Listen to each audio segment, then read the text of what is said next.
arriver à sécuriser nos documents pour plusieurs raisons.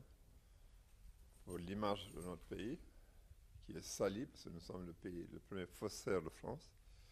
Hier, ils ont donné les statistiques de 2018. En situation, migrants en situation irrégulière, nous sommes les premiers avec 13 000 sur une année. Ce qui n'est pas explicable, surtout que ce flux date seulement de 2 ou 3 ans. Nous sommes passés de l'anonymat aux 3 premiers pays en mineurs dits isolés et en migrants en situation irrégulière. Il y a plusieurs explications possibles. La première, c'est que nous délivrons les documents à des non-guinéens. Ça, c'est prouvé. Maintenant, quelles sont les actions à entreprendre? Il y a deux types. La première action, c'est le pays de départ, c'est-à-dire chez nous, que les gens soient sensibilisés, que ceux qui vendent nos passeports, parce qu'il faut que vous sachiez aussi que des gens de pays voisins viennent en Guinée, prennent les empreintes, donnent un extrait de naissance en payant, et quand ils font des bêtises à l'étranger, ce sont les Guinéens, c'est la Guinée qui paye. Ouais. Donc, dès le pays de départ, la deuxième action, c'est le pays d'accueil. En France, c'est quand les gens arrivent.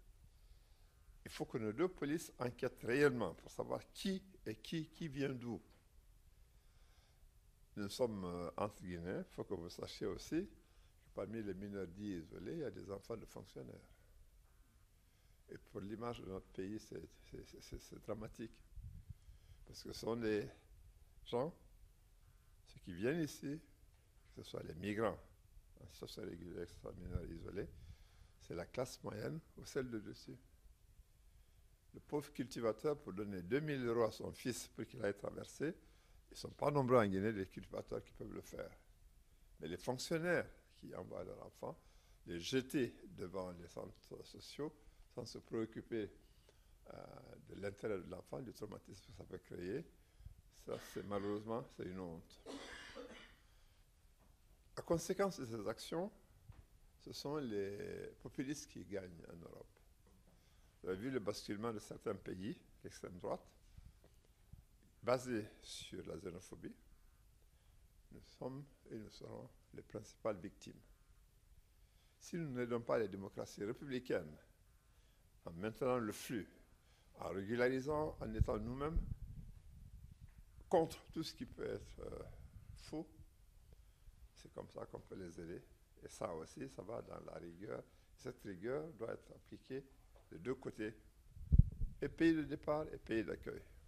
Donc c'est cet instrument que nous avons mis en place avec des jeunes Guinéens. Ce n'est pas la première opération. On a fait la première opération, c'est le GRAD Guinée, qui nous a proposé de refaire notre site Internet à l'époque.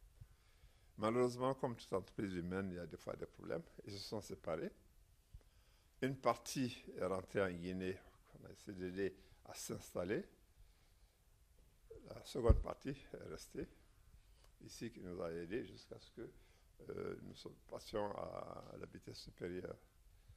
C'est pour dire tant qu'on peut favoriser les jeunes Guinéens, les impliquer, avec non seulement plaisir, mais fierté. Le commercial Keita, il a raison.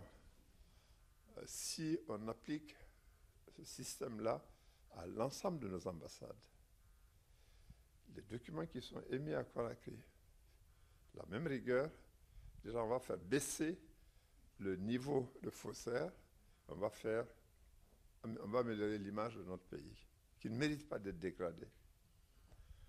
Et dans le même ordre d'idée, on a continué les recherches. Nous avons abouti, grâce à eux, à un système pour les passeports. Parce que, comme vous le savez, le problème actuel aujourd'hui des Guinéens, en situation régulière cette fois-ci, c'est ce problème de passeport. Avec la biométrie, il faut une présence physique. Mais un pays comme la Côte d'Ivoire a une machine qui prélève les empreintes, les transfère électroniquement, et les services centraux là-bas envoient les passeports. C'est ce qu'on a suggéré au ministère des Affaires étrangères. Comme vous le savez, les passeports ne dépendent pas de nous.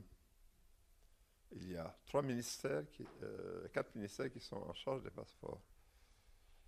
Le ministère du Budget, le ministère des Finances, facile. Pour arriver à ce qu'on nous allons mettre en place, la bataille qui a été menée, parce que vous le savez sûrement mieux que moi, dès qu'il y a 1 centime dans le circuit, il n'y a plus la bataille, pas pour le Guinéen, mais pour récupérer cet argent-là. C'est pour ça qu'on essaie de passer par la carte bleue pour éviter la circulation de l'argent. Ce n'est contre personne. C'est pour que ce soit au profit de la Guinée. Et ça, c'est arrivé à ça. On va souvent cohabiter un certain temps pour permettre aux gens de s'adapter. C'est quand les gens vont dans les services administratifs français, illettrés ou pas illettrés, si on veut dire de payer par carte bleue, tu payes. Et ils ne font pas d'histoire. Donc il faut qu'on arrive aussi, on ne peut pas habiter ici et se comporter comme si on était au village.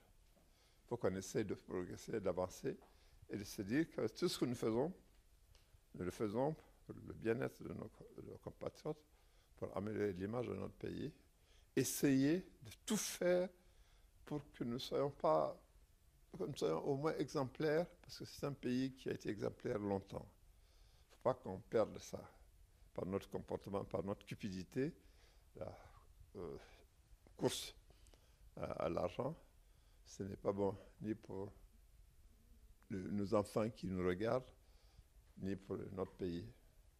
Parce que chacun d'entre nous ici, nous sommes privilégiés par rapport aux villageois qu'on a laissés là-bas. Le petit cultivateur guinéen, il vit, si vous lui donnez $1 par jour, vous lui assurez ça, $1 par jour, il sera le plus heureux à la fin de l'année.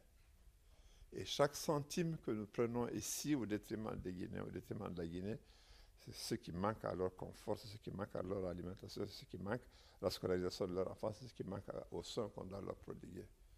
C'est en ça que chacun d'entre nous doit être responsable. Regardez les choses. Je travaille pour la Guinée, je travaille pour les Guinéens. Je suis payé pour ça. Si mon salaire ne suffit pas, nous pourrons toujours en parler. Mais prendre ce qui appartient à l'État pour soi-même, à la limite, c'est criminel. Donc, chers compatriotes, chers amis, ce petit outil a un coût. Depuis que moi je suis ambassadeur, tous les documents que j'ai trouvés ici sont au même prix.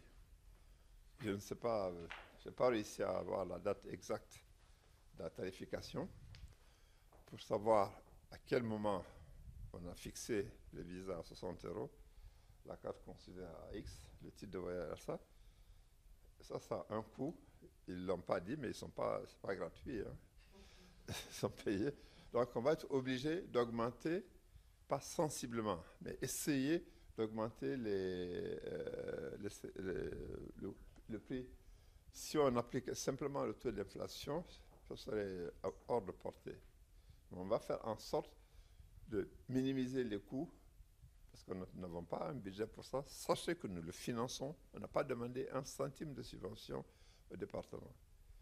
Donc, les prix seront affichés, vous les aurez sur le site. La date de mise en œuvre également. Parce que comme on a fait ça aujourd'hui, vous demandez de venir demain pour appliquer des frais, je pense que ce ne serait pas juste.